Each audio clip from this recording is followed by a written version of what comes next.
You're tuned in to Nerd Overload, your weekly show for video games, movies, TV shows, comics, tech news, and more. Now your hosts, Cody Pennick, Samantha Cross, Sam Dunham, and Josh Harrison. Hey everybody, welcome to Nerd Overload, the pop and geek culture show that's audio corruption free for a week. For 1 week. For one solid week. Reset the clock. See if we can do it again. Yeah. I'm Cody. I'm Sam. And I'm Samantha. We have a great show for you this week. Thank you all for tuning in. We have a bunch of news to go over, but most of it Animal Crossing related. Most of it Animal Crossing, and most of it about 2 weeks old. But before we get into that, let's talk about some things we have been checking out. And I know I'm going to spend a lot of time talking about Sonic the Hedgehog, so you guys go first, and I will fill in the gap with Sonic news. Let's see, what do we got? We've got a couple things. Let's talk about that Dragon Quest movie. Oh, yeah. We watched Dragon Quest Your Story, which is on Netflix now. My story. Your Story. Your Story. Oh, It's wow. called Dragon Quest Your Story. Wow. It is a CG animated movie based on the plot of Dragon Quest V. 5. Okay, which one was that? That's the one that's the entire hero's life story from Oh. childhood to adulthood. Gotcha. Okay, cool. The amount that you'll like this movie is based on the amount that you enjoy Dragon Quest and its myriad of creatures and lore and that kind of stuff. Okay, does it look like the Akira Toriyama art style a little bit? No. Oh, well, No. Okay. It looks like... It doesn't look bad, though. yeah, it's not bad. I don't It's think very pretty. It doesn't hurt. Well, I don't want to say it doesn't hurt the movie that it's not Toriyama, because it would be better if it was. Sure. But it's still, like you said, it's still pretty, and it's good interpretations of those characters. Okay, good. Like, it's close, but... It's like somewhere between the Toriyama original art and Pixar. Oh, all right, sure, okay. Actually, it kind of looks a lot like, what's the dragon one? How to Train Your Dragon. It Oh, kinda nice. has that vibe. Okay, I like that. I like that vibe, so that's cool. Okay. They gloss over a lot of things real quick. Well, they have to. They only have, like, an hour and a half. You have to tell the story of a 30-hour video game. Sure, yeah. They gloss over the entire childhood by showing you clips from the game. Oh, really? Like Super Nintendo footage of him making the choices and the things happening. Oh, when really? he was a kid. Oh, wow. The dub is good. Okay, I thought good. it was well acted. I was going to ask you dubs versus subs. That age-old question that is coming back for some reason. Yeah, we watched the dub, and Okay. it was good. Oh, good. Stephen Blum voices the slime. Of course he does. Stephen Bloom's in everything. Yeah. There's a couple branching choices in the game. Mm-hmm. Actually, just one, really. And the way they handle it is good and interesting. And, man, I really don't want to spoil Yeah, it. no, it's... Because the last act, not even the last act, the last 10 minutes of the movie is... It takes a turn. It does. Oh, really? And you won't guess what it is. Oh, okay. It's weird. Okay, great. It gets buck wild nuts. Really? Yeah. Oh, wow. But I would definitely, if you've ever played a Dragon Quest game, you'll probably like this movie. Okay. Should give it a watch. Yeah, I might check it out. If you don't know what Dragon Quest is, you'll probably be confused. Or think it's generic. Because, I mean, Dragon Quest kind of is. It kind of is. But that's the charm of it. Yeah. And also, it's just kind of that old, too. It was kind of one of the first, if not the first. Yeah. So it gets to be kind of generic. Oh, and they say it's the translation matches up with the game, so like the names of things are the same. They shout out the silly spell names whenever they use their spells. Oh, excellent. Oh, that's great. Yeah, Bianca will be running around, frizz, ka-frizz, when she's shooting fireballs. Oh, that's great. Well, cool. Sounds like fun. Do you want to talk about scary clowns? Oh, I forgot about that awful movie. We watched a documentary on Hulu called Wrinkles the Clown. I hate it already, but go on. It's worse than you would think, but for completely different reasons. Okay. There was apparently some kind of viral sensation called Wrinkles the Clown, who's a scary clown man that you can call to scare your kids to get them to behave. I guess is the story of it. Mm. I don't think that was an actual thing you could do, was it? No. Yeah, it was like a performance art thing. Okay. But, people would still, it's still an actual phone number you could call and leave a message. And parents will honestly use it to scare their kids that way. Okay. Which is a questionable parenting tactic at best. A little bit. They play a lot of voicemail clips of people scaring their kids with the phone number, and it's kind of uncomfortable, honestly. Mm.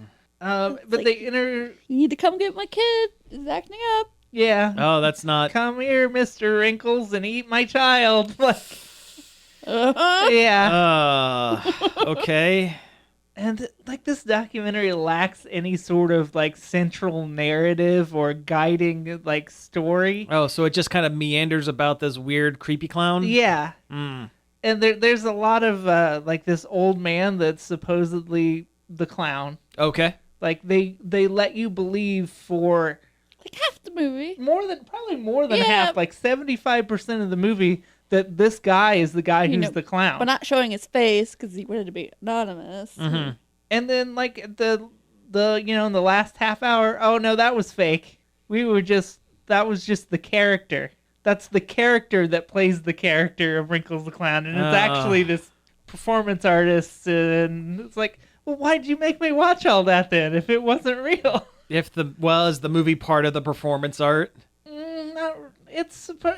They play it like it's a factual like documentary. See, I don't like this. And even the last part where they explain like, oh, that was a fake character. That's part of it. that Is sucks. that part of the movie that you just watched? It's like, well, either leave it, fake Yeah. on purpose, or tell me the story the right way. Yeah. Oh, that sucks. Yeah, I don't like this. Another majority of the movie was they just interviewed kids that were, because he put out like a couple YouTube videos that made it viral of him scaring, but it was all set up. He never went and scared people at all. They let you know that they were set up videos. But they interviewed just these kids that are just terrified, and it's just Yeah, that's not even like funny. It's just mean. Yeah, about a quarter of the documentary was interesting, and then the rest of it was meandering interviews with YouTube kids. yeah, kids that have unfettered access to YouTube and shouldn't. Yeah, that does not sound enjoyable. I don't know if I would enjoy watching this documentary or these anything. kids would just call the number and cuss out the clown. It's like, It was awful. Yeah, don't watch it. Sounds like it. I mean, clowns don't really bother me all that much, but like this whole performance art angle with the fake and the tricking kids and stuff. wasting your time. Yeah, the whole That thing was- felt like a massive waste of time. It sounds it. But I mean, it kind of, because it was around the time, was it 2016? Yeah, it might have spurred the whole creepy clown epidemic that happened. Yes, I 5 or remember 6 that. years ago. That's the only interesting part of it. Yeah. I remember that. How there were creepy clowns stopping, just walking around. Which is places apparently and stuff. also a thing that happened in the 80s. Really? So yeah, it's kind of a reoccurring event where people think murder clowns are on the loose, Huh. even when they're not. The stars have aligned and the clowns are out. Yeah. Interesting. It is interesting because, like the satanic panic, it's Sure. the same kind of thing. Yeah. Yeah, but this time But with this time it's clowns. clowns. Yeah. Yeah, don't watch that one. It's on Hulu. Avoid it like the plague. There's a Call of Cthulhu game that just dropped on Xbox Game Pass. Oh, yes. I don't think it's a super new game or anything, but it was new to me. Mm-hmm. And I've poked around in it for maybe 3 hours. You think? I don't know. I don't know. I don't know what you do.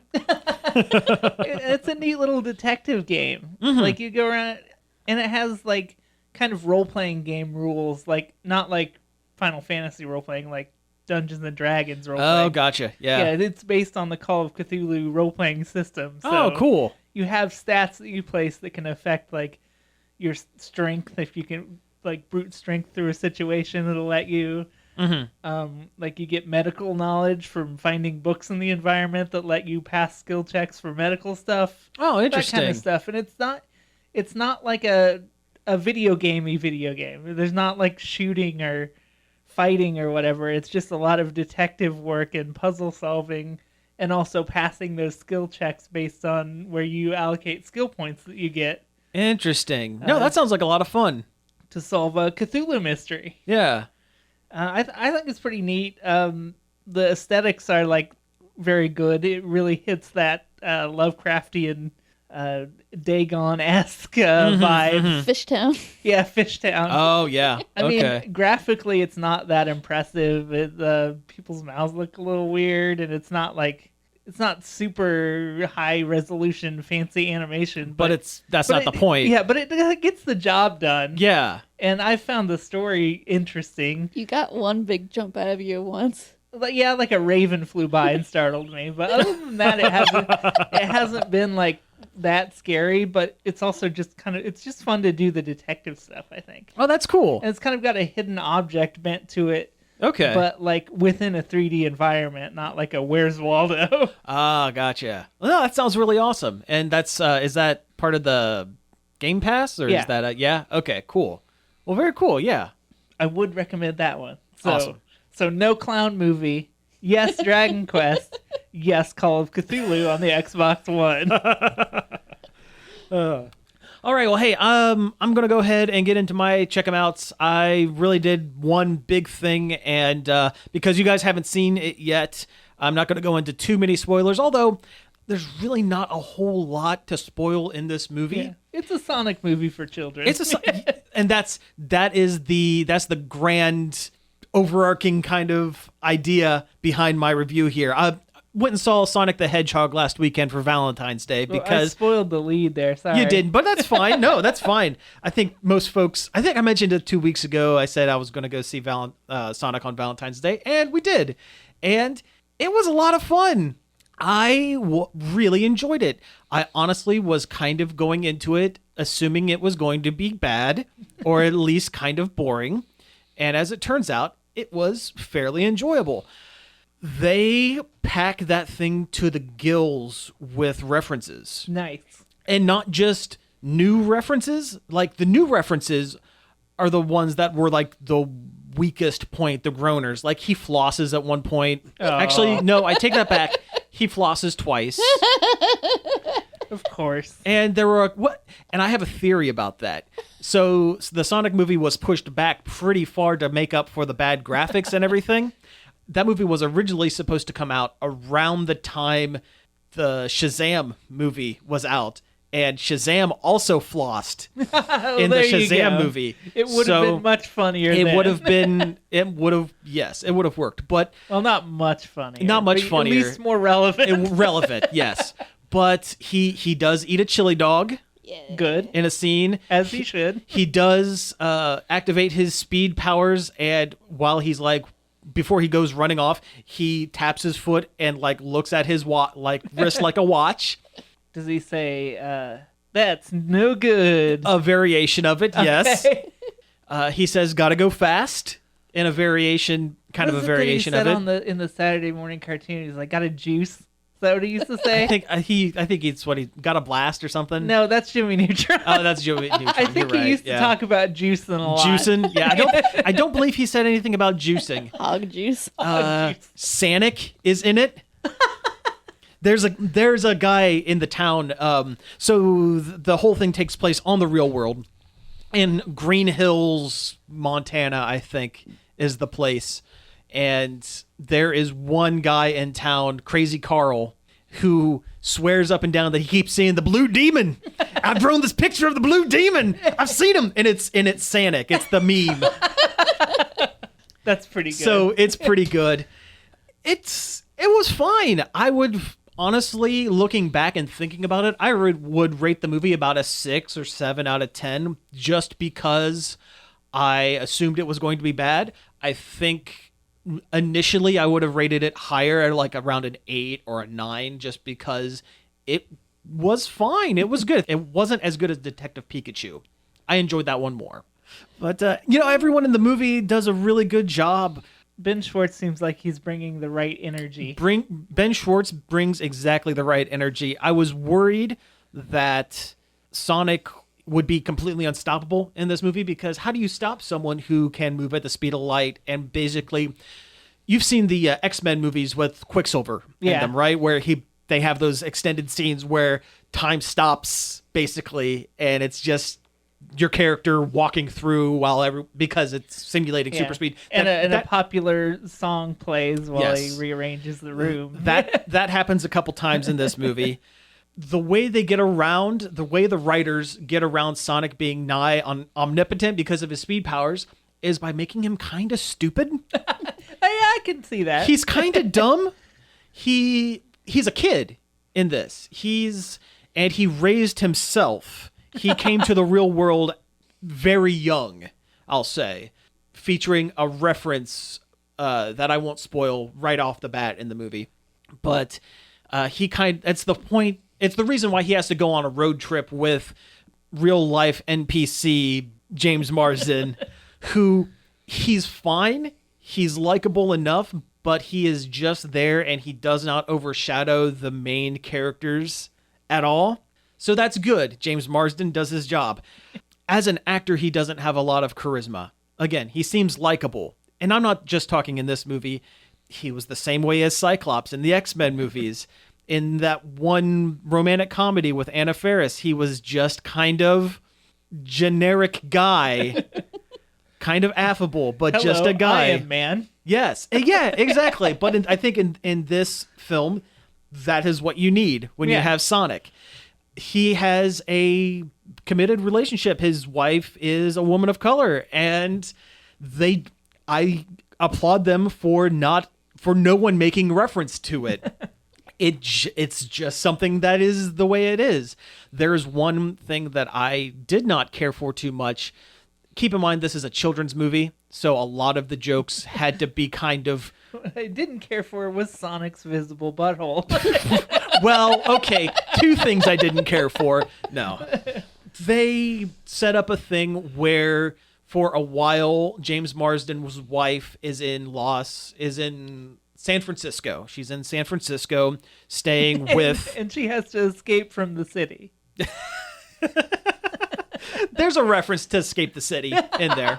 Good. But she is staying with her sister, and her sister hates James Marsden with every fiber of her being. Not a single line of dialogue that comes out of the woman's mouth doesn't include something about how much she absolutely loathes James Marsden, wants a divorce, wants to murder him, hates him with no reasoning behind it. And I understand, okay, it's a kid's movie. They felt that they really didn't need to. They were just setting up a side character.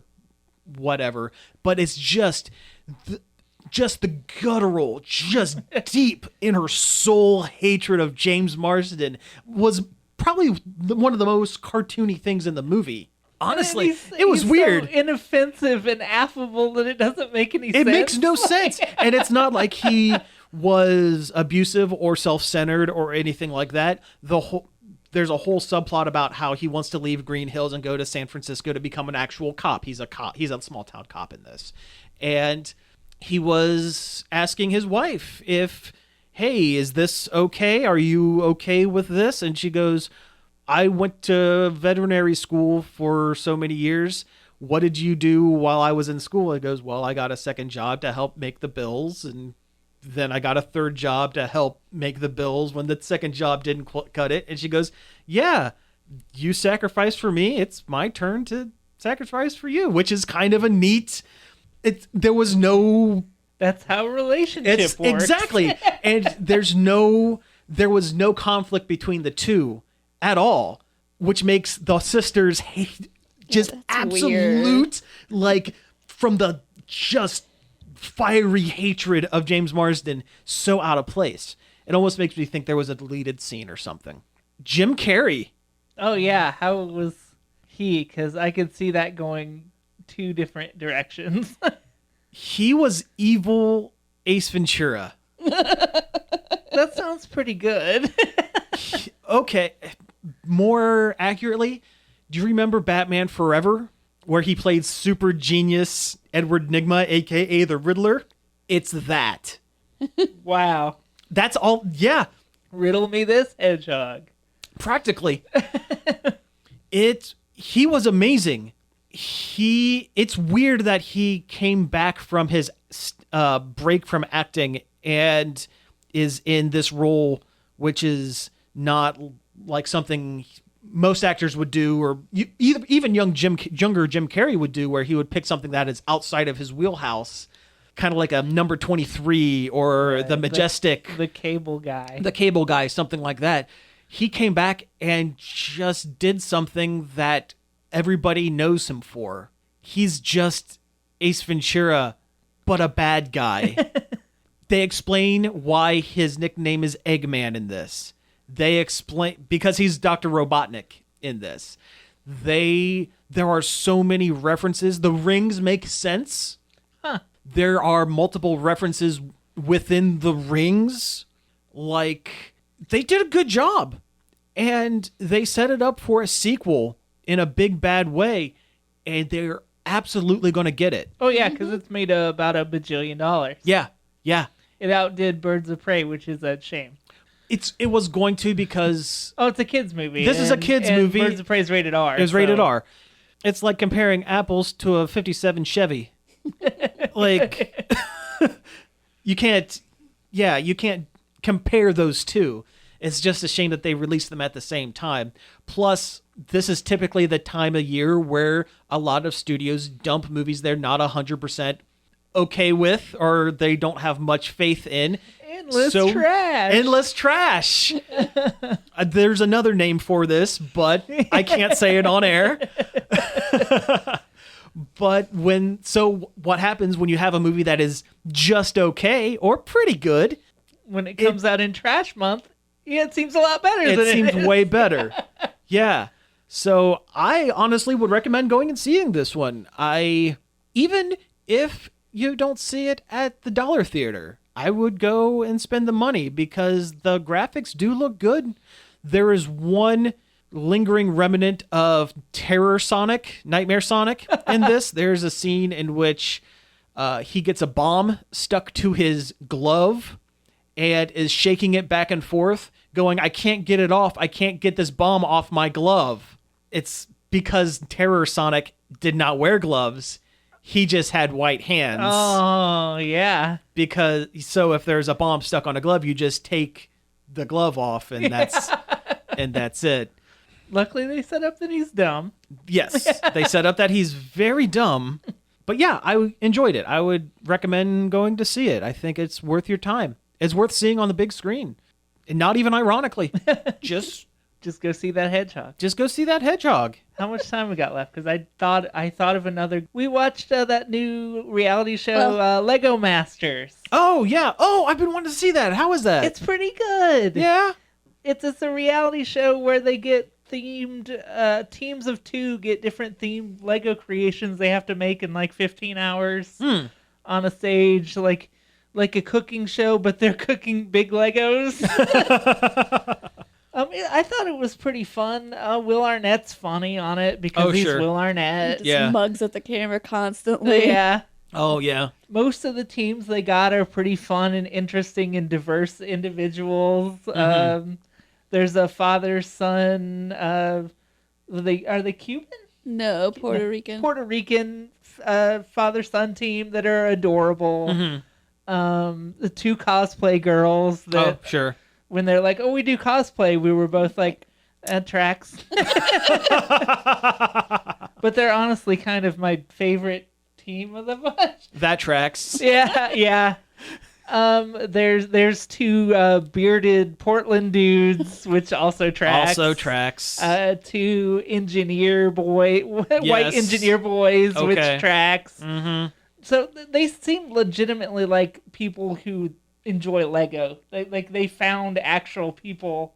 Oh, that's cool. Except for there's a couple of newlyweds where the guy seems like he's really into the Lego, and his wife just seems like she's there. I feel really bad for her because, she's good for her being supportive, I guess, but it doesn't seem like this is her idea. They're like super waspy looking. Yeah. Like she's wearing like this fancy dress. Yeah. Oh, really? She's wearing a suit. Yeah, cartoon waspy characters. there is a woman who looks like a midway caricature of Paula Dean, Oh, God. and it's bizarre. Oh, wow. It's just like, why are you have to here? It's see- weird. Find a picture of her. Like, she has huge Like, look, blonde hair. Oh, wow. Like, you have to see it. Okay, well, while you're looking that up, we'll go ahead and take a break here. And when we come back, we'll talk about some news. welcome back to the show, baby. You're gonna die. That was Welcome to the Jungle by Guns N' Roses. Oh, that was And great. You're welcome. That got me. I'm sorry, you had to confront your own mortality. I'm sorry I gave you guys no warning for that. No, that was perfect. As I realized what you were going to say, it's like, oh no. Oh, that was perfect. All right, well, hey, let's go ahead and get into a little bit of news. What do we want to talk about first? Let's talk about this Nintendo PlayStation without getting rambly about it like we did last time when we tried to do this show. That's okay. Hey, that doesn't exist anymore, so let's try it again. So the Nintendo PlayStation, we covered this months, maybe almost a year ago, Back probably. when they found it Yeah. in somebody's storage, they found there was a long rumored to exist collaboration between Nintendo and Sony, pre-PlayStation. They were going to add a CD-ROM drive to the Super Nintendo. That's right. And when that deal fell through, that's when PlayStation decided to make their own console. Yeah, we'll just make our own console. And then that was probably the worst decision Nintendo ever made. Yeah, well, yeah.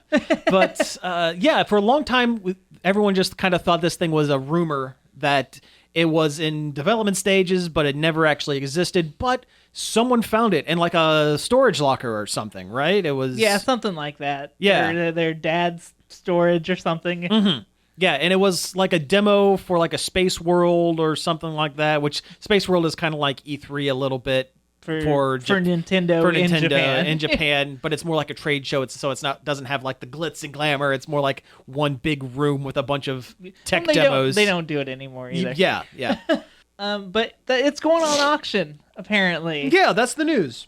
And it's hit probably a couple 100,000 at this point. At least, yeah. Last I saw, I think it was at like 400,000. And that Palmer Luckey guy from Oculus, formerly of Oculus, Oh, that guy, really? is not a cool dude. Yeah. He was the one that was highest bidder on it for a while. That is a shame. Yeah, I don't know who is now, but it's it's functioning, but there's no games on it. It's just a historical piece. Right. You can play Super Nintendo games on it. Oh. Yes, I did. Between last week and this week, I did hear that you can. It is a functioning Super Nintendo. The disk drive has a demo disc that was used for Space World, but that's all that it can play. But still, it's an incredible piece of history That and should belongs be in a museum. It belongs in a museum. I'm kind of torn on this. Yes, I wish they would have like donated it to a museum or something like that.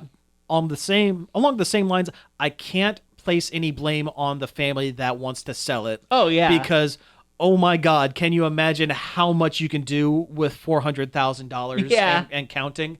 Just imagine if you had something like that just sitting around. I don't place any blame on them at all. I just hope whoever does end up with this does the right thing and puts it out so that other people can see it. And doesn't just put it on a shelf in their house and be like, oh, I'm so glad I have this. They don't turn into Black Mask in Birds of Prey with his masks. No, it's in my room. I love it. Yeah, exactly. Yeah. I hope they do the right thing with it, but it's just amazing that it's going for that much. And that it even exists. This is something that really shouldn't even exist, but yet here it is. Plus, speaking of Super Nintendo games Do it. and the preservation of such, let's go for it. The Switch Online service is adding some new games to SNES Online and NES Online. And they're all a bunch of wet farts. Yeah, pretty much. They're a lot of stinkers. Yep. If you like shmups, there's Poppin' Twinbee, which I Twinbee. guess is good. I've but- heard Twinbee's all right. But I don't like those, so, Neither not am for I. me. Yeah, same here. Same here. The other one is like a tennis game that was already available on the Japanese version of this. Yeah. So it's not even really a new game. I don't even remember the NES games. It was I don't like either, but it's a Ninja Gaiden knockoff and like yeah, Shadow of the Ninja or something like that. The fact that we can't remember the names of these off the top of our head is pretty indicative of how much of a non-issue these games are. Yeah. Honestly, I've been a little bummed out by the showing that this, especially the Super Nintendo Online. The initial bunch was really good. Like they really Yeah. knocked it out of the park with the first bunch. And but then nothing. yeah.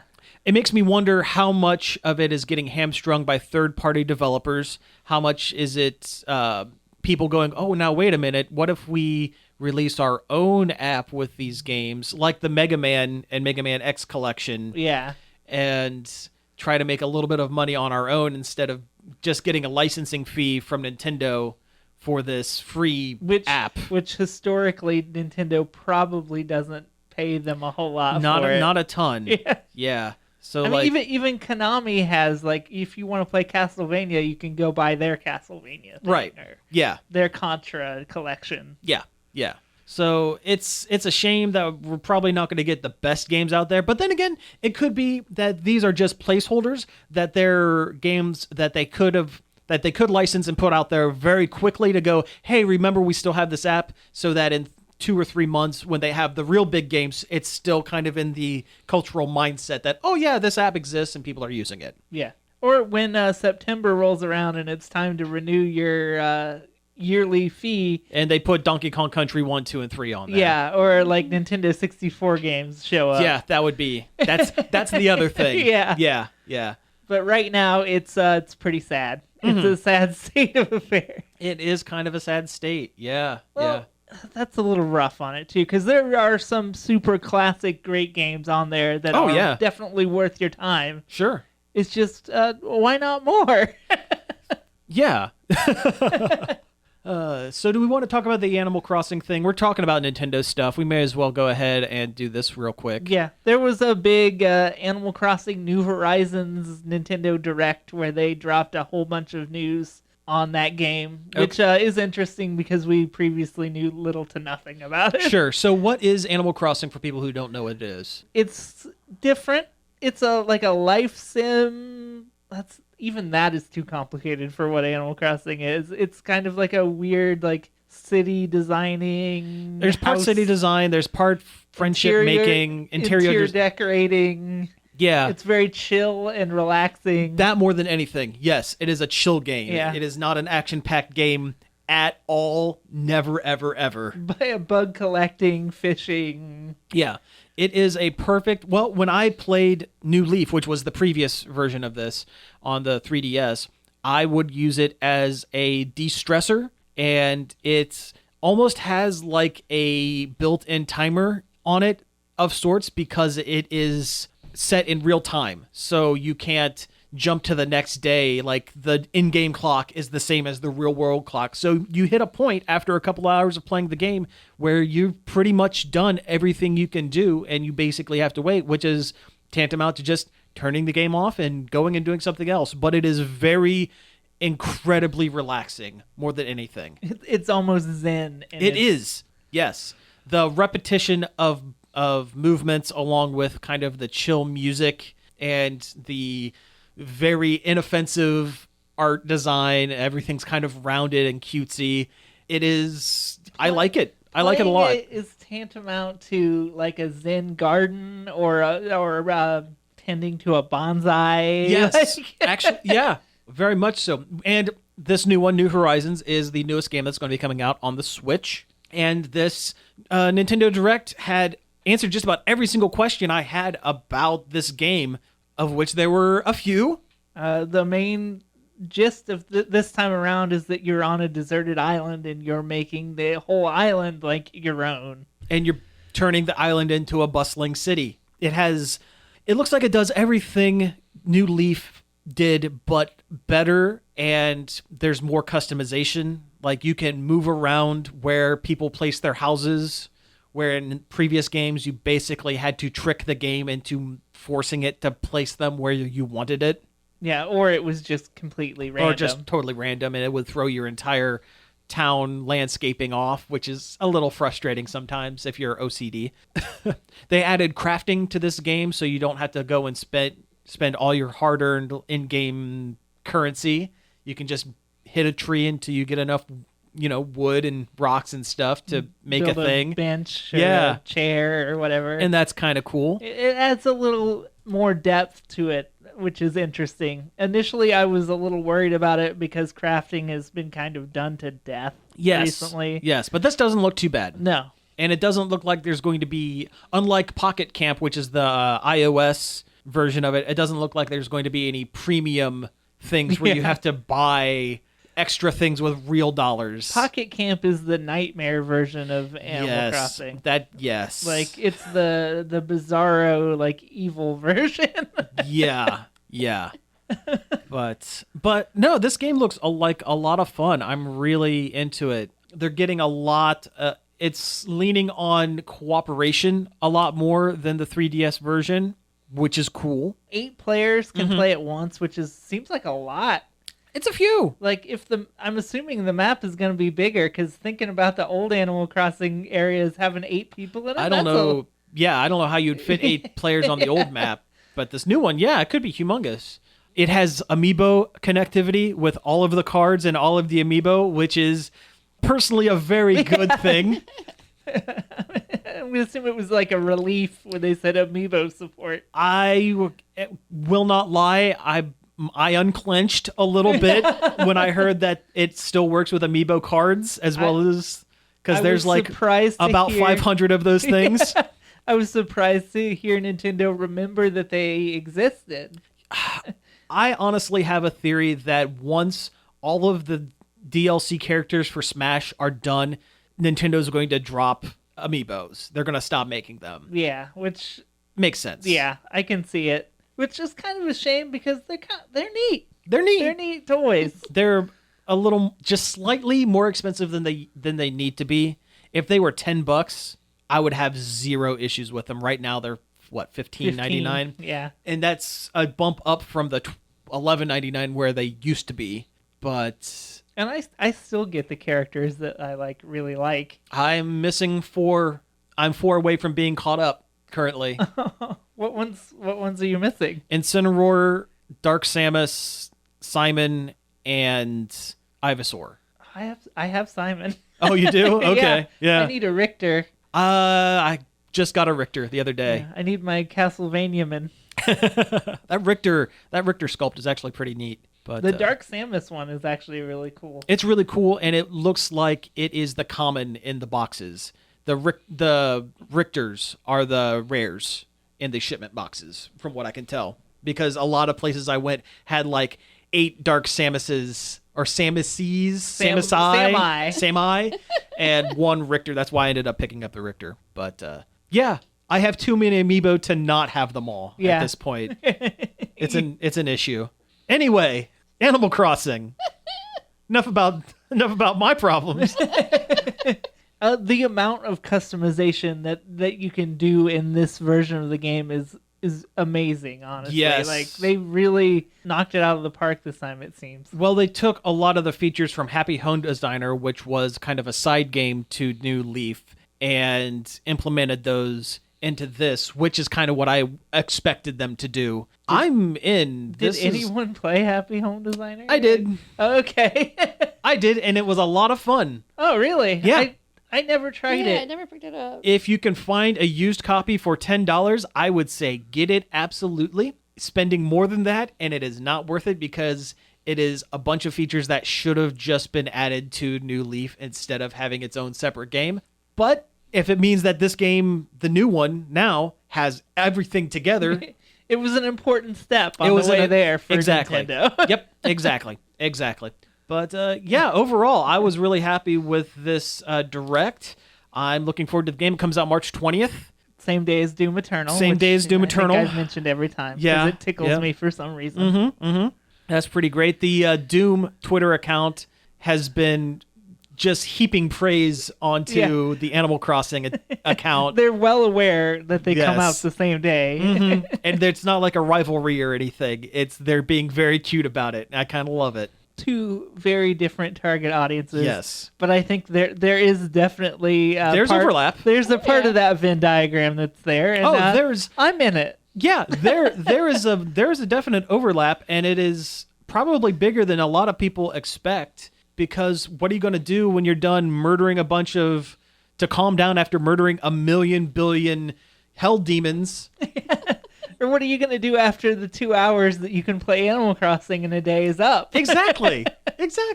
You go murder hell demons. God, I'm so excited for that Doom, though, also. Yeah. It looks very good. Yeah. And the previous one was very good. So. Yeah, it looks good, and I wish I could play first-person shooters. You're not a shoot boy. I'm not a shoot boy. Anyway, let's move on to a few more things. This is another game. This is kind of a game-heavy show, but that's kind of the way the news Deal fell with it. this week. But so Tiger Electronics. Do you guys remember Tiger Electronics? When your Game Boy died, Yes. this is what you had to play with. Was the Tiger Electronics LCD games. They're very cheap. There was only one game per machine, per handheld, and they didn't have like actual graphics. It was just like LCD things lighting up yeah. in fixed positions. And they were very popular in the late 80s, early 90s, and then disappeared. Well, guess what? They're back. Nostalgia in has form now. yeah, in POG form. Yeah. But no, Nostalgia has brought them back with a bunch of titles. I'm excited. 4. Oh, there's 4? I think there's 4. Okay. Well, There's what are the 4? Sonic the Hedgehog 3 one, which That makes sense. Yeah. And the rest of them are like cartoon licenses. There's that X-Men one, Great. which has some really, really tasty X-Men animated series art on it. I like it. There's a Transformers one, which, Sure, that's right up there. Transformers, And yeah. then there's a Little Mermaid one. Yes!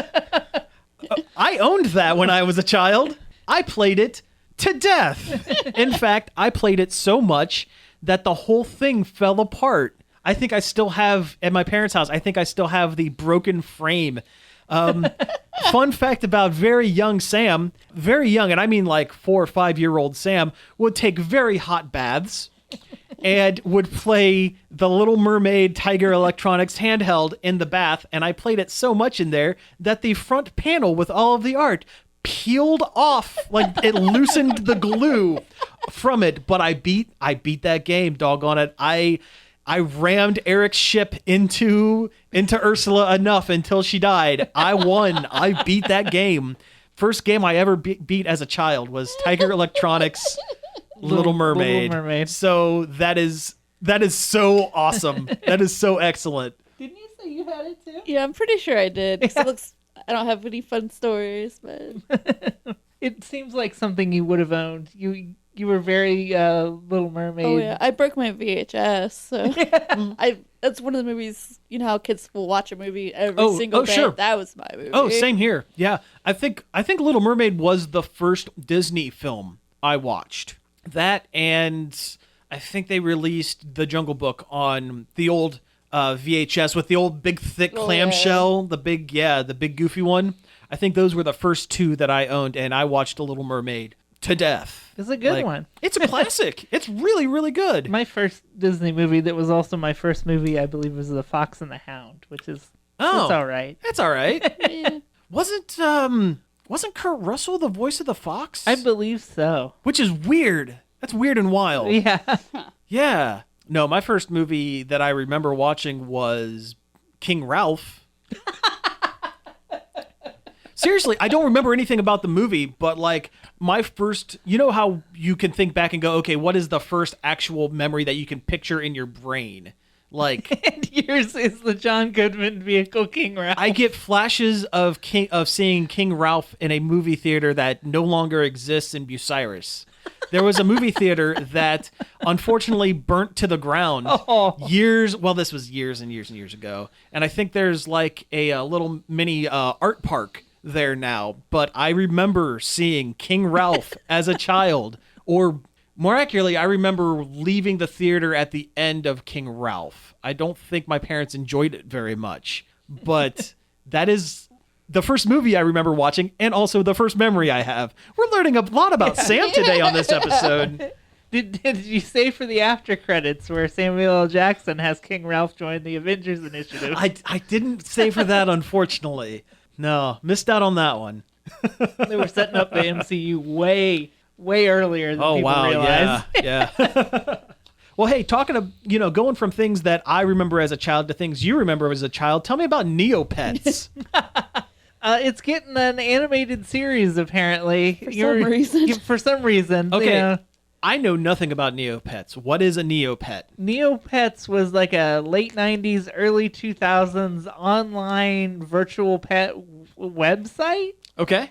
I guess, where you would adopt one of the titular Neopets and then play games like poorly coded HTML-based blackjack to get points to buy food for your Neopets. You couldn't really do a whole lot with them now that I think about it. It's not like Pokemon where you could like battle them or whatever. Like maybe you could, but it wasn't. It wasn't done well. Yeah.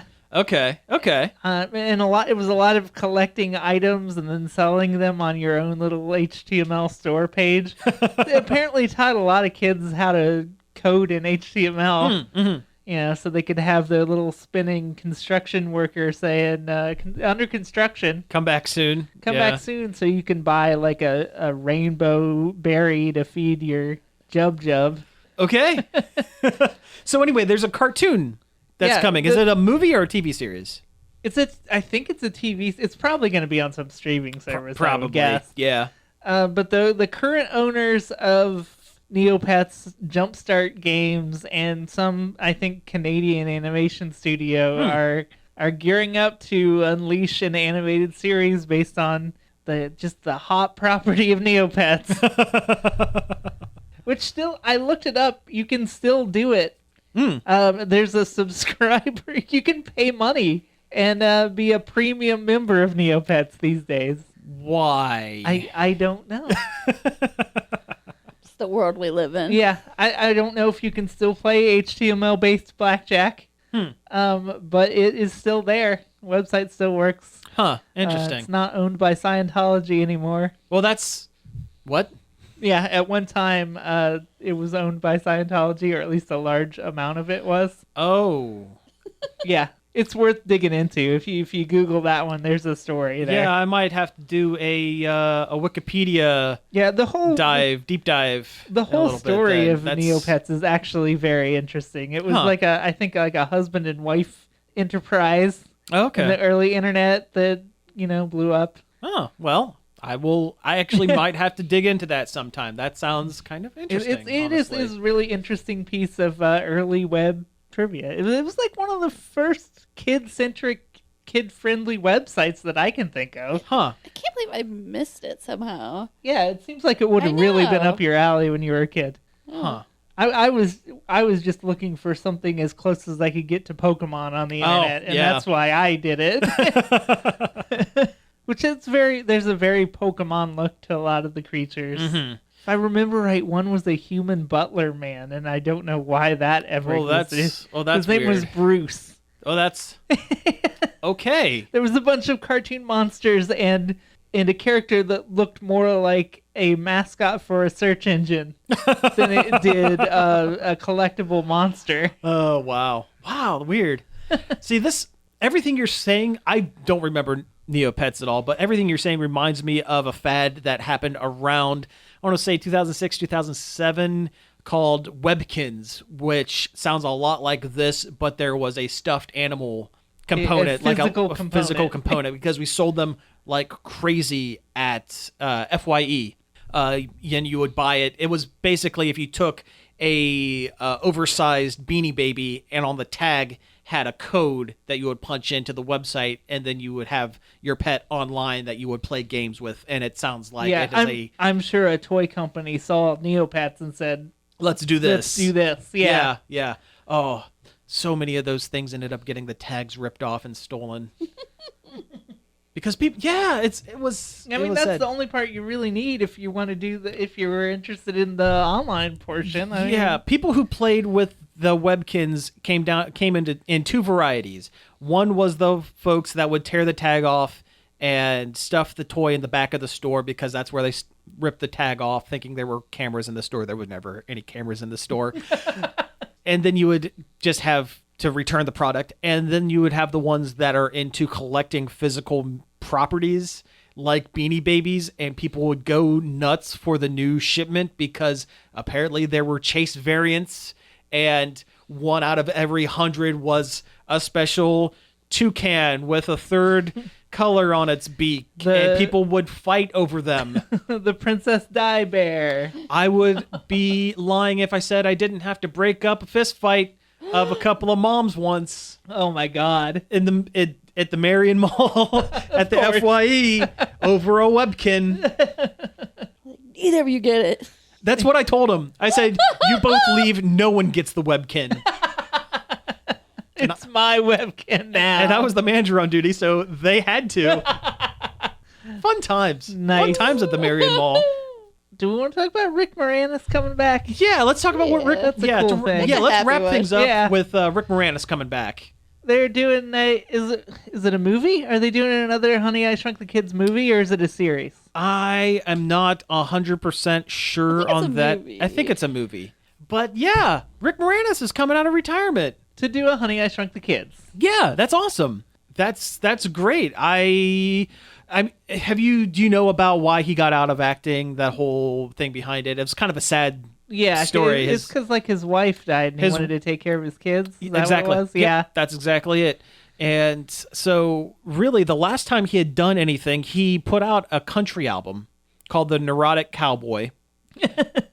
Which is funny. Yeah. And he did some voices in the Brother Bear movies because it was him and Dave Thomas, the Bob and Doug McKenzie, were the two voices of the two moose in Brother Bear. Not the Wendy's one. Not the Wendy's guy. No, unfortunately not.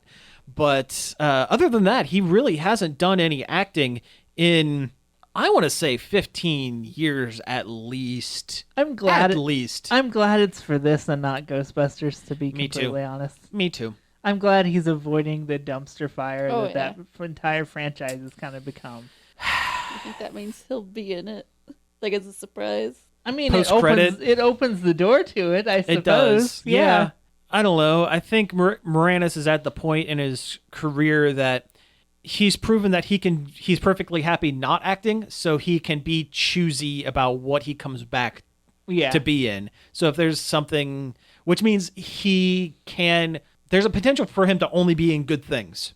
And that's great. And, I like of Honey, I Shrunk the Kids movies. It's not one I really grew up with a whole lot. It wasn't one that we owned when I was a kid, so we didn't really watch it a ton. I know I've seen them, but I don't remember. Rented them. I've actually seen Honey, I Blew Up the Kids, the sequel, more than that too. I've seen that one more than the original, honestly. I think I saw that one in theaters, actually. Oh, really? Yeah. And I remember the television series, and he wasn't on that. No, it was... who was it? It was the guy from Police Academy and 3 Men and a Baby. Oh, God. I just looked at Police Academy because it's on Netflix. Oh, what is his name? I refuse to look it up. Oh, jeez. Which one? I'm assuming like the main guy. It's the main guy from... Oh! Now we're all doing it. Yeah. Oh! That guy. I see his face. Yes. Steve Guttenberg. Yeah! Steve Guttenberg. That's it. It was the Goot. That's right. It was Steve Guttenberg was the Rick Moranis part. The show did not last very long, but I remember watching the show as a kid. We didn't have to look it up. Good job. We didn't have to look it up. We earned this one this week. Man.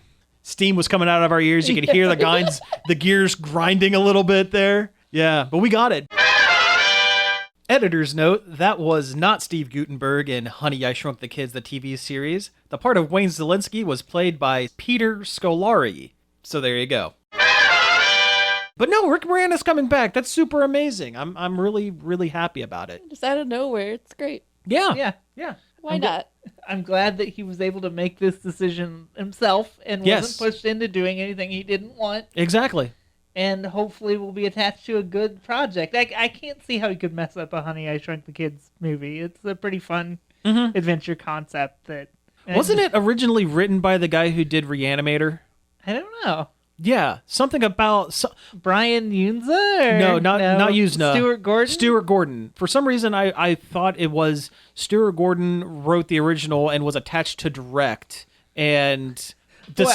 I would have loved the Stuart Gordon version of that movie. I'll tell you that right now. I think the story was he was attached, wrote it and was attached to direct and couldn't handle, like physically couldn't handle being under Disney scrutiny. Like he started like getting a nosebleed and started passing out during his one meeting with Disney and just physically could not handle doing it. It was Stuart Gordon and it was also Brian. Yeah, it was Yuzna. Interesting. See, Can you imagine? That would have been a much grosser film. Yeah, sure. But I think he wrote it also as a children's film. I think it was one of those where he wrote it as a way to go, okay, I want to show something to my kids. Yeah. So, but yeah. Although if they got that guy, how was that? Is it Howlin' Mad George that does the special? Oh my effects God, for those Howlin' Mad movies? George. If Stuart Gordon had done Honey, I Shrunk the Kids, what are the odds that Jeffrey Combs was written he would have as been really good as the dad. Yeah. I mean, Rick Moranis is great, but he's an excellent alternative to Rick Moranis. Yeah. It almost seems like it was written for him. Yeah. Herbert West. Yes. Uh-huh. I love Reanimator. That's one of my favorite It's movies. a good one. It's a good one. They Live is weird. Have you seen They Live? No, not They Live. Yeah, that's a John Carpenter movie. Yeah. What was the sequel to, or not really a sequel, but the next one that Stuart Gordon had done? From Beyond? From Beyond. I have not seen From Beyond. Weird. Like super weird. I've seen a lot of Stuart Gordon movies, but not that one. Really stylized, really cool looking, but weird one. And on that, Dagon is a great movie. Dagon is kind of it's one of the best Lovecraft movies that I've seen. Yeah, that one is really good too. Society is a good it's a great movie. It's not Stuart Gordon. That's a Yuzna. That's Yuzna and Howlin' Mad, Screaming Mad George. I love that movie. It's so gross. Yeah. It's so gross and it's so weird and yeah. Yep. The beginning is pretty forgettable, but the end isn't. Oh boy, the end. Yeah. No.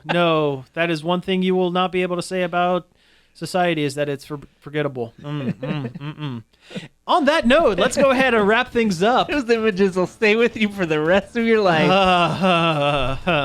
Anyway, you've been listening to Nerd Overload. Thank you very much for tuning in. You can find us each and every day over at nerdoverload.com. You can also find us on various forms of social media, whether that be Facebook, Twitter, Twitch, or Instagram by looking up Nerd Overload now. Makes me miss Josh every single time. We got to get him back on the show. He's coming back soon. You can email us at staff@nerdoverload.com. You can give us a call on the Nerd Overload hotline, leave us a message, tell us your favorite Stuart Gordon movie at 586-372-8020. That's right, and we're also on various podcast catchers like Apple Podcasts, Spotify, Stitcher, and more. We have a Patreon, patreon.com/Nerd Overload now. I guess I've never spelled out Patreon because it's not spelled patron. Patreon, patreon.com/Nerd Overload now. If you like the show and you want to help support us, you can head over there and check out ways you can do that.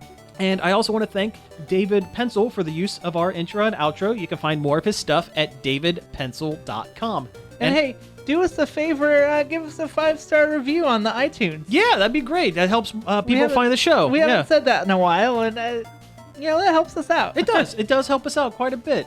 So again, thank you all for tuning in, and we will be back next week. Pizza out.